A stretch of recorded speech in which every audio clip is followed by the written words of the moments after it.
what we want to do in lead scoring from a high level is, okay, well, how would you rate this? Like some people would say, well, that's a hot lead, that's a warm lead, that's a cold lead. And it's like, okay, well, those are good words that describe it and people understand that.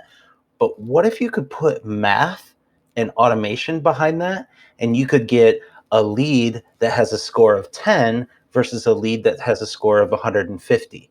Which one would you spend more time on? Which one would you be sending a Christmas gift to? Are all leads created equal? No, of course they're not. Yes, you're getting leads, but you've got to be able to differentiate between the good ones and the great ones. This week, we have Paul Kortman of Connects Digital back on the podcast. You may remember Paul from his earlier interview on the podcast where we were talking about using digital tools to speed up and automate your practice. This week, Paul is back to discuss lead scoring, which will help you differentiate between a lead and a lead with a score that's probably worth more of your time. Ultimately, we want to make sure that we're getting the best fit clients for our practice as we grow. And by scoring leads, you'll be able to get a better resolution on which clients will make a better fit for you and your practice. But enough of my summary. Let's go talk to Paul.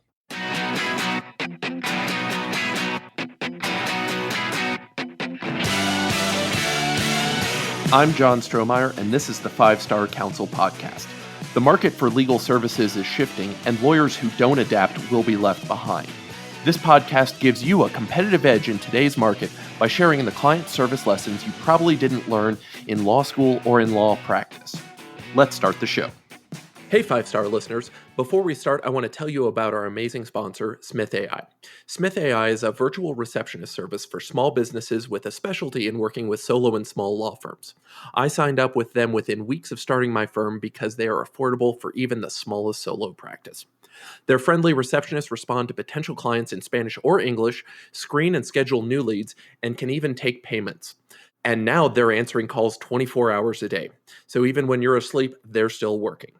Even beyond the phone, they've got live agents and chatbots ready to capture leads on your website, by text, and by Facebook Messenger. Smith's friendly gatekeepers can staff your front line so you can work uninterrupted. You can finally have the peace of mind that while you're working, you're not missing out on future work. Plans start at just $70 a month for calls and $100 a month for chats. Smith AI is offering a free trial, and our podcast listeners get an extra $100 discount code with promo code 5-STAR. That's FIVESTAR. Sign up and learn more at www.smith.ai. Don't let another day go by. Try Smith AI. Paul Kortman, welcome back to the 5-Star Counsel Podcast. Happy to be back. Thanks for having me. So, Paul, you came in on your first episode, one of our most highly downloaded episodes. And we started talking in broad terms about automation and what we should be doing. The broad theory being technology is good, humans are good, but when we put humans and technology together, we're going to get better results than we would from either. And you and I we keep talking because one, it's fun to talk to each other. Plus, you are smart and you're helping me build out a few things for my firm. And in one of our conversations, you mentioned lead scoring. And I said, what is that? And rather than steal your thunder, I'm going to let you just start explaining the concept of lead scoring and how we can start thinking about it. Sure. So if we just take a step back, what are leads, and then we'll talk about that. But leads are basically potential clients, right? Potential customers, potential clients.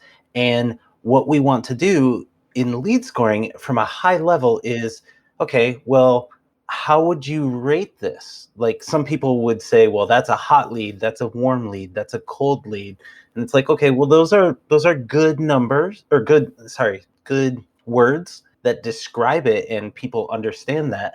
But what if you could put math and automation behind that and you could get a lead that has a score of 10 versus a lead that has a score of 150? Which one would you spend more time on? Which one would you be sending a Christmas gift to? Right. Because again, we probably all do this anyway. And it's not important to, like the number of 150 versus 147 versus 153. That doesn't matter, but just the relative, this referral came from referral source A. Mm-hmm. Starting to track and get better data on referral source A, every time we get something from referral source A, Yeah. knowing, that as one part of it. So you can rate based on the referrer. And as we get into that, like that's a big one, especially in your industry of like, hey, where did this lead come from? Who's the referral source? And so you start there and you say, well, if it's from, an existing client, I'm going to give it 20 points. If it's from somebody who their leads have already converted well, I'm going to give it 50 points. And all of this is arbitrary at this point in time. Well, how much is a point worth? Is this the right thing? Basically, you have to pull up a spreadsheet.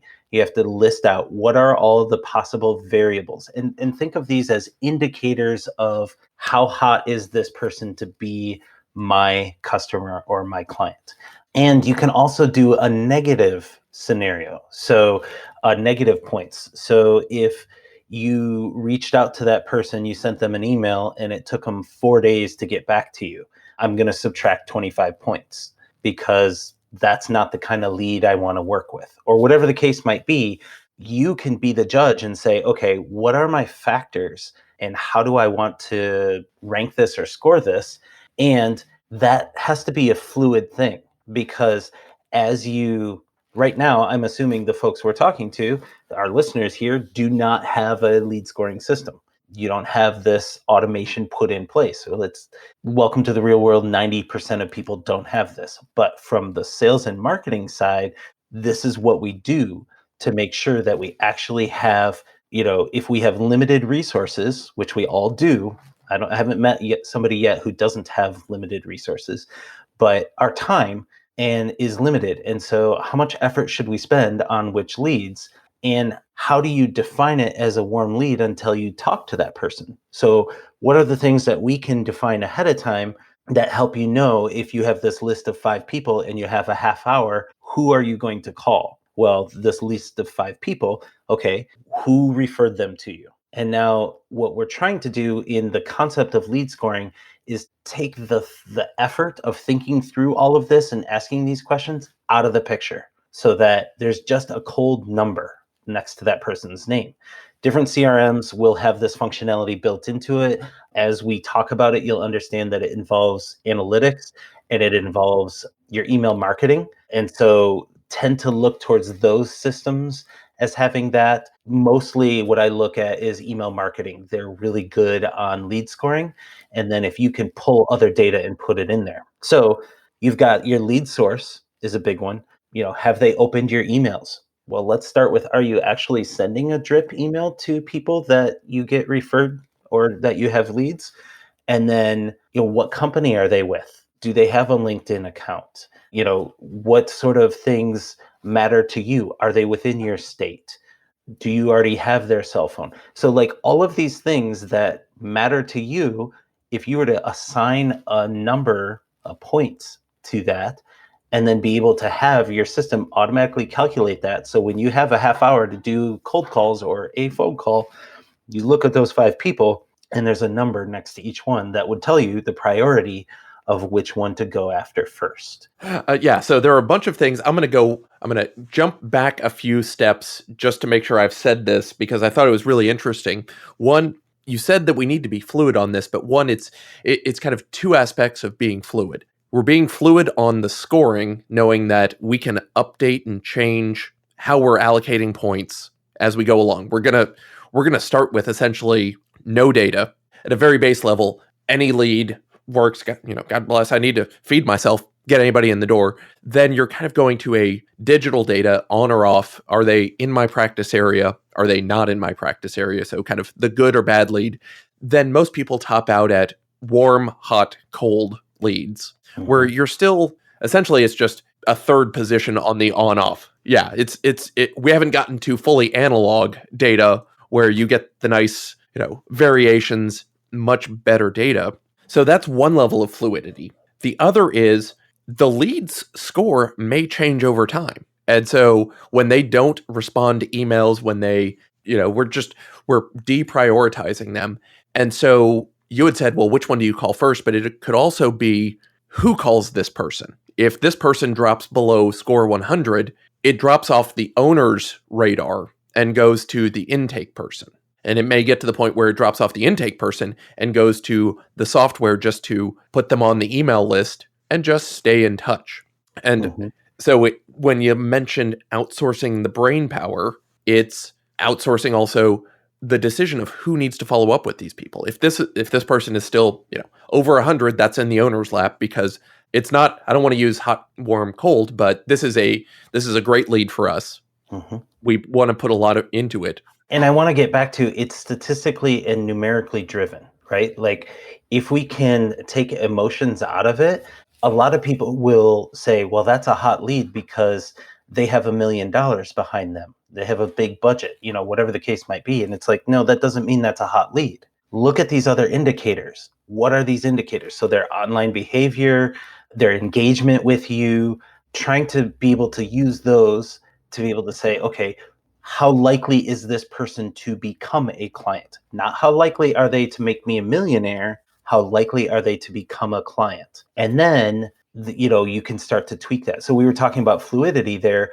You're going to tweak, this is an algorithm that you're building when it comes to lead scoring, is you have X number of variables and they're worth different point levels. Well, you can tweak those point levels and that will adjust the algorithm or the calculation as to what is more valuable and what makes a better lead. So, when we go to warm, hot, cold leads, we're talking, there's a lot of feeling and emotion based in there. What I'm talking about is, okay, when you get off of a call, we could also get into like sales calls process. Like, do you have a process when you're talking to this person? What are the objections you're trying to deal with?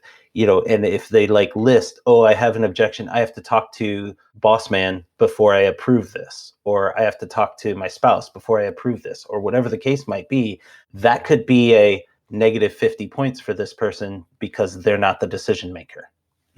However, if you're dealing with family law and, you're speaking with the wife, they get an extra 100 points versus if you're speaking with the husband. I don't know. It's all dependent upon your practice, but those factors of being able to determine how likely am I going to convert this to a paying, successful, happy client. Right. And it's not just any client, it's which ones are going to be the great clients. So what you also had buried in there is, as we do this and we start picking up data points, we'll be able to come back and say, oh, I didn't realize this before, but if their bank account, if they have a checking account with more than 15 grand, that's a really good data point. It doesn't necessarily mean we score them. The third question we ask them the first time they reach out is, right, do you have 15 grand? But if you can get that data shortly after, right, it just, optimize for get them in the door, as few questions as possible, then you can start, once they're working with you, you can start figuring that out and help draw that back. But it's making sure that you're picking up that additional layer of data and looking for those connections, because, and I know from working on my own firm, it wasn't until over 2 years in that I was finally able to see, oh, these are my key performance indicators, my KPIs that actually matter. And I wasn't just aping somebody else's KPIs. These were the ones that I knew that worked for me and my firm, how it's run for me, and that's what matters. So one of the things that you can do to start this process out is brainstorm what do I think my variables are, and put those on a list, and then pull your top 10 clients from the last 5 years and put them in there and see how they rank. See how they rank when they started with you, see how they rank now, because those numbers are fluid. They do change over time as they interact with you and whatnot. So that's one thing to do, because then looking historically, the other thing I would say is put your bad clients on there. Put the clients you don't want to work with on there. Put the leads you lost that actually turned to be a good thing, or, those essentially bad clients that you didn't stick with, or they didn't stick with you. Put those on there and score them, because there may be a red flag that you think is actually a positive when it's actually a red flag. And so there's a difference. We're just going to riff off that analogy that you threw out there of 15,000 in the bank account. There's a difference between a person who has 15,000 in the bank account and drives a Chevy Nova versus a person who has a 15,000 in the bank account and has 6 Mercedes in their parking lot. None of them they own, and they're behind on payments on 2 of them. So, like that 15,000 could be a red flag when mixed with something else. And so you've got a person who's, serious about their money and saves and whatnot versus a person who's living to show off, or whatever their issue is. So it's not always the surface level thing. And when you start putting more clients in there, the more data you have, the better your algorithm is going to be, the better your lead scoring is going to be. So one of the things I wanted to talk about, though, that people don't realize is possible, because we can get into like these specific details of what would I score a lead. One of them that when I think I mentioned this to you and you just were like, really, that's possible? Say you were corporate law, or, like you're not general counsel, but you're dealing in corporate law. You can judge a lead based on if they've provided you their Gmail account, their personal email account, or their corporate email account. You can judge a lead based on if they're, and this is kind of goofy, but in your analytics software, it tells you what ISP they're using. In current COVID times, this doesn't work so well, but pre-pandemic, people were coming from an ISP that typically for larger corporations would say the corporation's name. So they're browsing the web from Whirlpool, they're browsing the web from GE. And it's like, okay, when you send them an email, they click a link, it shows that they're browsing your site from GE, even if they've given you their personal Gmail address. That's an employee at GE. They get a score boost. So there's one of the tools that I've used in the past for this, Pardot. They've gotten acquired a couple of times. I don't remember who has them right now, but Pardot has this system in place of where they actually connect up with your analytics to say, when I send that email to that person, they come over, I'm going to grab their ISP and make a change to their lead score based on where they're browsing my website from. That still blows me away that you can track all of that. I feel like we could go down a rabbit hole on that. I'm gonna leave it there for now because I want to go back to something else that you had mentioned as well. Does this person have a LinkedIn account? How is that a manual search? How would we factor that into the scores? How would we get there? Well, it's a manual search, but there are also services who can do this for you. By the way, like I'm not going to pimp any specific service right now, but there are services that, will do quick tasks, quick online research tasks for like a dollar a minute or something. And so you can say, okay, when a lead comes in, search LinkedIn for that person's name, find their LinkedIn profile and attach it into my CRM. So that's one way to do it. But then it would be even more so of what is their title? Like, are they a C-level exec? Are they a homemaker? It depends on your practice area and what it is that you're targeting. But, if you can get their LinkedIn profile, okay, well, that's an extra 5 points. But if their title is CEO, okay, now we're talking. Yeah. So again, it's humans plus the data plus the algorithm are going to work better knowing to go and look at that. So we've got this data, we've got the human data. That's two pieces of information. Where are we building this algorithm and what are we doing? How do we mix it all together and get out some results? Well, the most simplest, well, not the simplest, the most raw way of doing this is just in a spreadsheet, right? So you have an assistant who puts a lead in here, who does the research, fills in all the variables, and you get a number at the end. So that's one way to do it. There are lots of tools out there that will do this for you. Look into your general, what people are familiar with email marketing would be like ConvertKit or MailChimp, and they're not going to do it. But when you start to get in the world of marketing automation, so that there's a blurring of lines between, like, MailChimp now has automation built into it, but they haven't gotten to the point where they're doing lead scoring. But when you start to look at marketing automation software, that's when you start to have where they have the tracking enabled and they do this as much automatically as possible.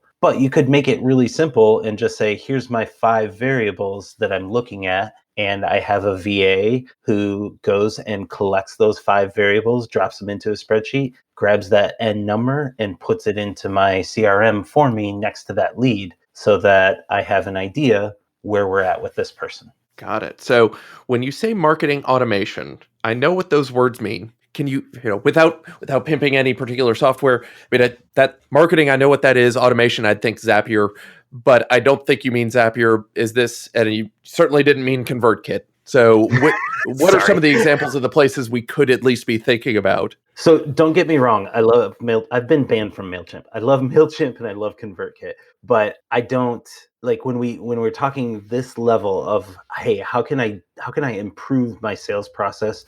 How can I bring in more clients efficiently? Then you start to look into the world of marketing automation. And that's more along the lines, you'll get into an active campaign, you'll get into a Pardot, you'll get into Salesforce. These are tools where you can set up a matrix or a flow of, like, when a user does this, send them an email. When a user does this, do this. When a user does that, score them higher. So that's the automation that we're talking about. I have built it within tools like Zapier and Integromat. It's not ideal, but they work. But the more things, like, for example, we got a lead and we sent them our drip campaign, which you could do from MailChimp. But then that person downloaded the PDF on one of our landing pages. Well, okay, they're already subscribed to our MailChimp campaign. So how do we rank them higher? How do we say, hey, this is a positive thing? We can't within MailChimp. But in ActiveCampaign and these other marketing automation tools, HubSpot, you can actually do this lead scoring to be able to say, well, not only did they sign up, not only did they sit through a webinar, not only did they download our PDF, but now they scheduled a consulting call. This person's really engaged with me. And so that's where marketing automation is. How can you set up the funnel and get people engaged with you, your brand, your practice, before you even get them on the phone, before they're like, wow, I can't wait. I'm dying to talk to John because he knows exactly what I need based on the 4 emails, the webinar, and the video that I saw. Like, these are the things he knew exactly what I needed. And that's where marketing automation comes in. And I use those terms to try and define it, but it's basically a flow of activities that you're doing to bring a person to the next steps in the funnel. We could keep going on this for hours, and I'm going to resist that urge. But when I think about marketing from the service perspective, it's how do we make it easy for people to recognize, one, are they good clients for us, but also are we good advisors for them? How do we make it easy for them to recognize if they've got a problem, we are the ones who can solve their problem, and then ultimately making the process easy for us to bring them on board as a good client and then get the work done. So it's all, we're investing in this automation, in the right research to get the right data so that we can take care of our best clients. Yep. It's all about efficiencies, making sure that, like, the quickest way to know is actually a good sales process of, hey, do you have this issue or this issue? No, I don't. Okay, then I'm not going to be able to help you, and I'm out. And so that's about niching down and making sure the right client that you're working for and the right problem that you're solving. But then all of this marketing means if you get 100 leads, I only have time to talk to 10 of these people. Who are the best 10? Well, the quickest way to know for the 90 is going to be the most beneficial for you. And that's a whole lead scoring. That's the marketing automation, is how do we make sure this is the right person for you and you're the right person to solve their problem. Paul, I think that's a great place to end things for now. If somebody's interested in working with you to get some lead automation, lead scoring set up, where can they find you? So the best way to get a hold of me is my website, connex.digital. So that's CONNEX dot the word digital. And then, I'm on Twitter, I'm on all the things, but for business purposes, go there. You can read about what we do, fill out a little form, and get into our marketing automation system. See it from the other side, yeah. And we will have a link to connex.digital in the show notes. Paul, thanks so much for joining us. Happy to be here. Thanks for having me. Thanks so much for listening. You can find more info on us and get your free white paper on client service at 5starcouncil.com. You can get in touch with me at john@5starcouncil.com. If you enjoyed the podcast, please subscribe wherever fine podcasts are found and leave us a review wherever you can.